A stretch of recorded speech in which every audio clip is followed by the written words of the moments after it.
Uhul! Bora, bora!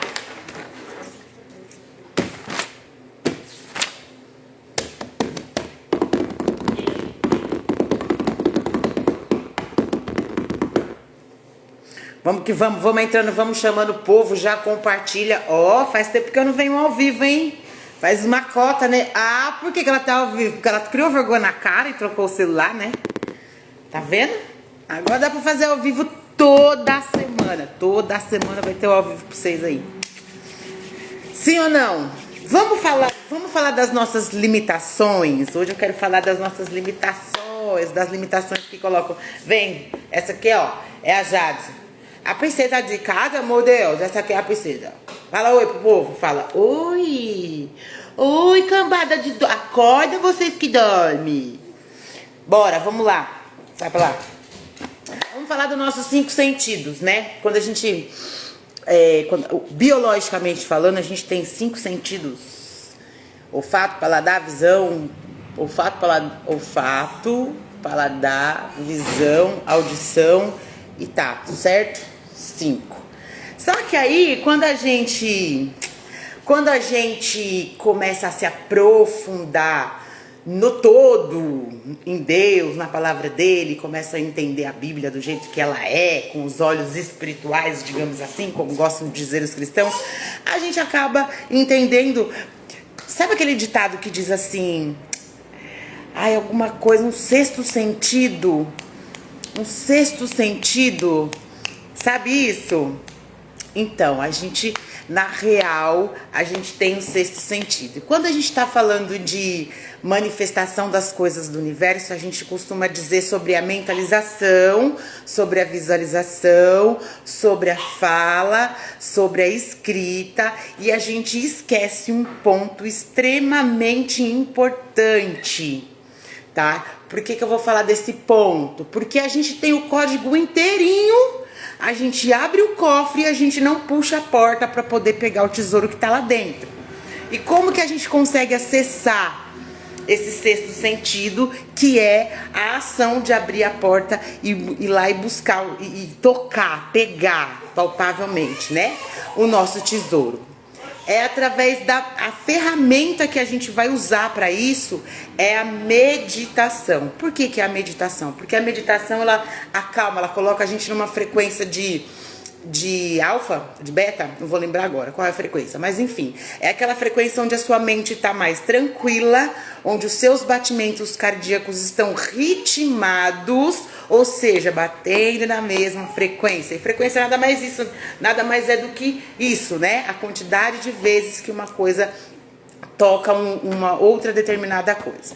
Então, por que a meditação é tão importante para a gente conseguir ter esse relacionamento, ter o acesso ao reino, ter o nosso, como que eu posso dizer, é a nossa conexão com a nossa centelha divina, com o nosso eu superior, com o que está dentro da gente, né?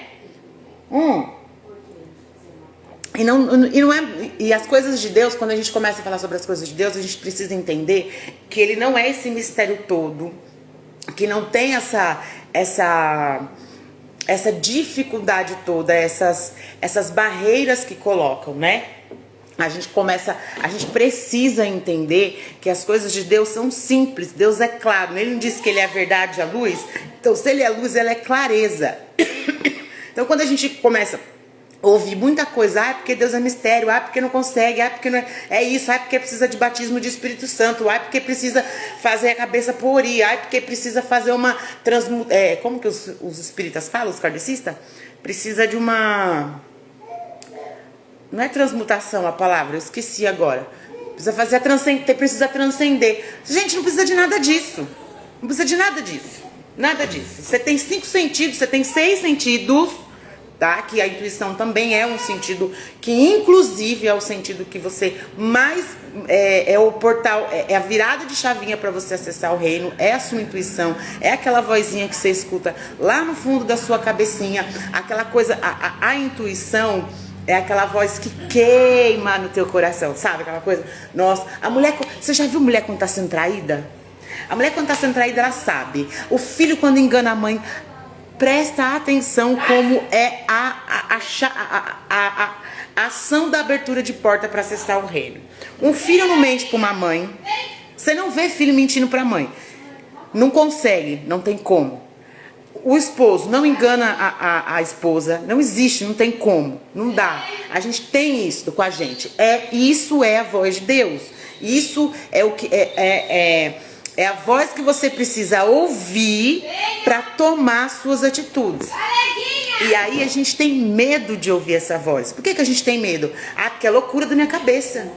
Porque isso não é uma coisa certa. Porque durante milênios você foi programado para entender que falar sozinho é loucura, para escutar o que queima dentro de você é loucura. Todas essas coisas que não estão dentro dos padrões culturais, religiosos, enfim, dentro dos padrões sociais, é loucura.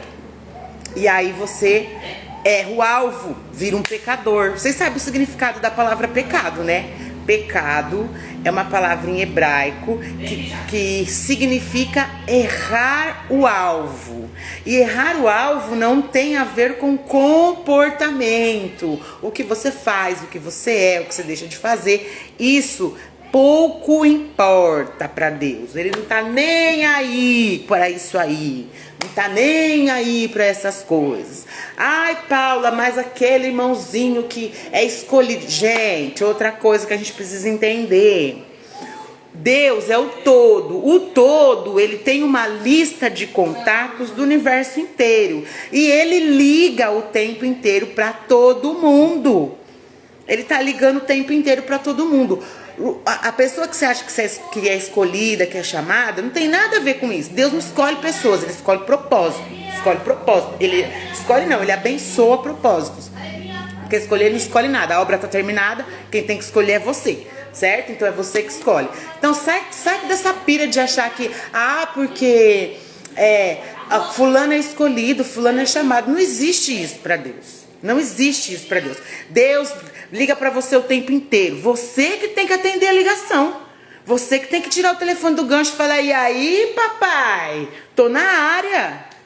Entendeu? Tô indo aí, tô trabalhando aqui e tal. É assim que funciona, não tem outro jeito. Não adianta você vir falar pra mim: ai, porque fulano é diferenciado. Gente, eu vou falar uma coisa pra vocês que é cientificamente comprovado.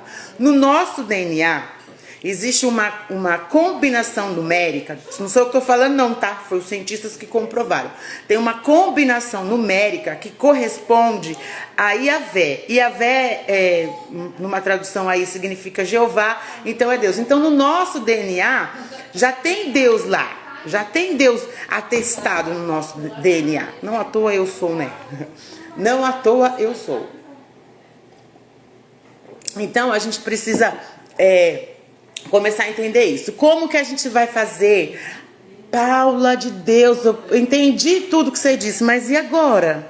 Como que eu vou fazer essa conexão? Como que eu faço? Agora lascou-se, porque eu não sei como é que eu vou fazer.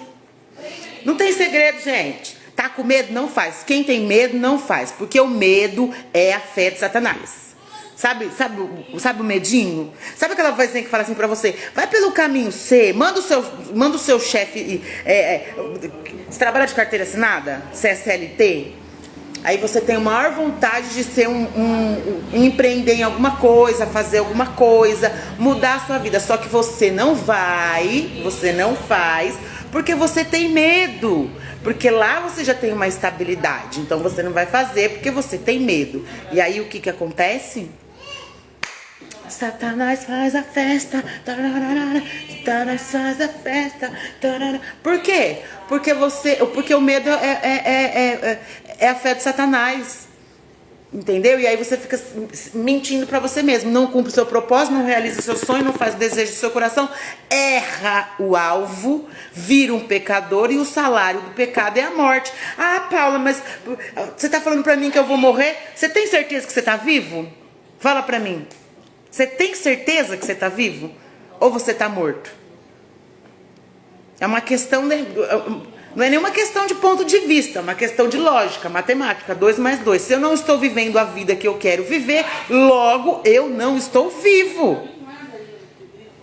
Se você não tem coragem, se você não é forte, se você não é corajoso, você não faz parte do reino de Deus. Você não serve para estar lá. Você não tem que estar lá. Não tem que estar lá. E eu não estou falando quando eu falo de fazer parte do reino, eu não estou falando de santidade religiosa que pregam para vocês, não. Porque Deus não tem disso. Deus não tem disso. É mais fácil um psicopata entrar dentro do reino do céu do que você. Ai, Paula, você está falando uma coisa muito forte. Imagina que um psicopata... É mais fácil Susana Rittenshoff, aquele sobrenome dela lá que eu não sei falar agora.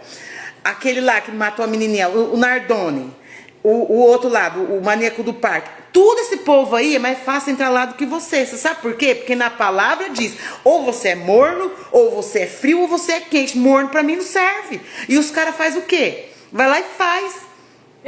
E o que é Deus se não uma energia em movimento, constante, infinitamente sem cessar.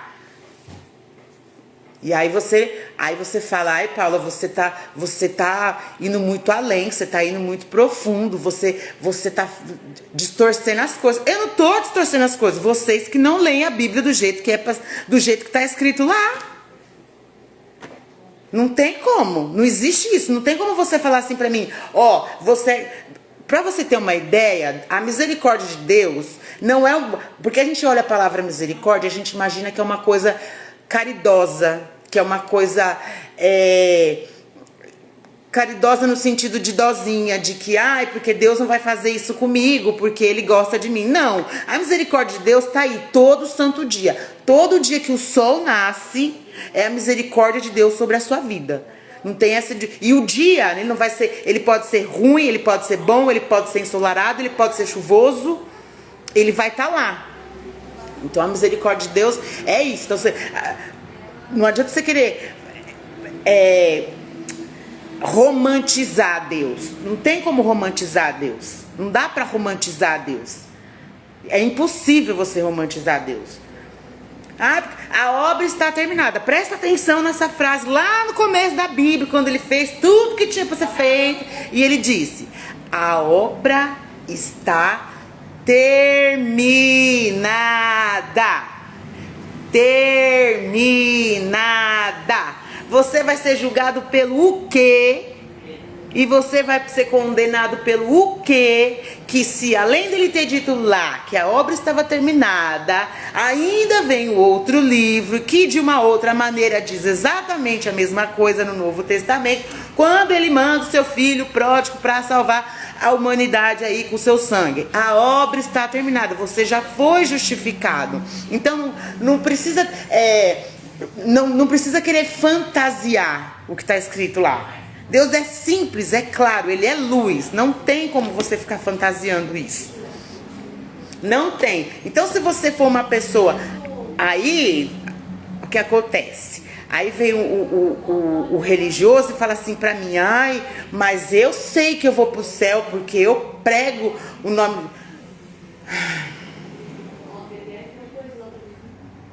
Aí eu pergunto pra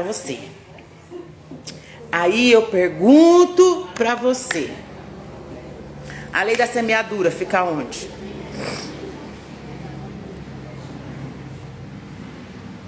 Se você plantou aqui, você colhe aqui. Não tem reino para você se você não cumpre seu propósito. Não tem inferno, geograficamente falando, não existe céu e não existe inferno. E você não vai reinar lá no paraíso. Seu paraíso é aqui. A obra tá terminada. Não tem paraíso para você viver. Ou você vive o paraíso aqui, ou você volta lá da onde você veio, faz tudo de novo, volta aqui de novo para evoluir e cumprir o seu propósito e voltar para o todo. Aí, nesse voltar para o todo, voltar para a sua centelha divina, você já ganhou a salvação.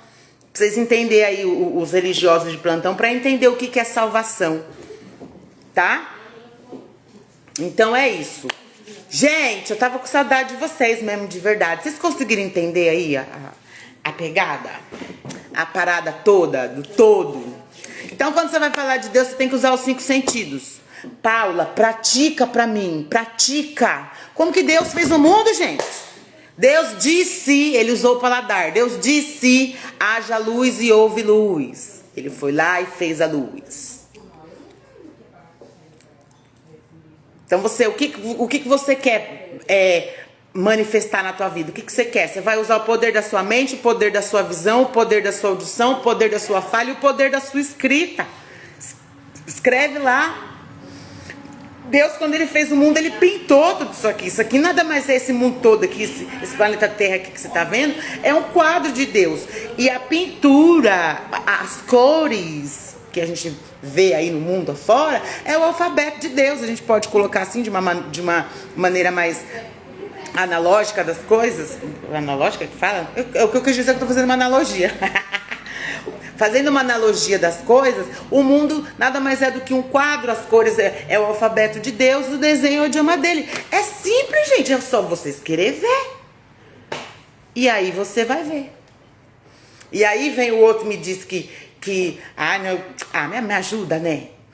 Porque você tem que ter, porque você tem que ser santo, porque você não pode fumar, porque você não pode beber, porque você não pode se drogar, porque você não pode dar, porque você não pode trair seu marido, porque você não pode, você tem que ter uma família. Me ajuda. Me ajuda? Se Deus fala que a salvação é individual, o que todas essas coisas têm com isso? Não, eu morro e mato pela minha família. Você é um otário. Você é um burro. Você é um sonso. Um idiota, para falar o português correto. Onde você viu? Em vez de cuidar de você, cuidar de outra pessoa que não pode realizar nada por você, ainda que tenha gerado de você, ainda que você tenha sido o hotel para a pessoa se hospedar. Fala pra mim, o que essa pessoa pode fazer por você? O que sua mãe pode fazer por você? O que o seu pai pode fazer por você? E você fica aí querendo realizar o sonho deles, a prospecção deles todinha, você quer realizar. Porque, meu pai quer que eu seja médico, porque ele queria ser médico e não foi médico. Meu pai quer que eu seja advogado, porque ele nunca foi advogado. Minha mãe quer que eu faça uma faculdade, porque quer a porcaria de um diploma. Me ajuda! Vá viver a tua vida. Vai viver a tua vida. Certo? Vai viver a tua vida. Viva a tua vida. Não importa. Sabe aquele botãozinho do F da vida? Bem grandão? Taca o dedo nele. Vai lá e faz. Fechou? É isso, gente. Beijo, beijo, beijo. Já vai lá no link da bio. Já passa lá no link da bio. Já se inscreve no canal do YouTube. Vamos crescer aquele canal lá que tem vídeos irados. Que rasgo o véu mesmo. Falo tudo, para todos, menos para todes. Falo para tudo e para todos, menos para todes. E é isso, gente. Beijo no coração de vocês tudo. E aí, o que é que a gente vai fazer?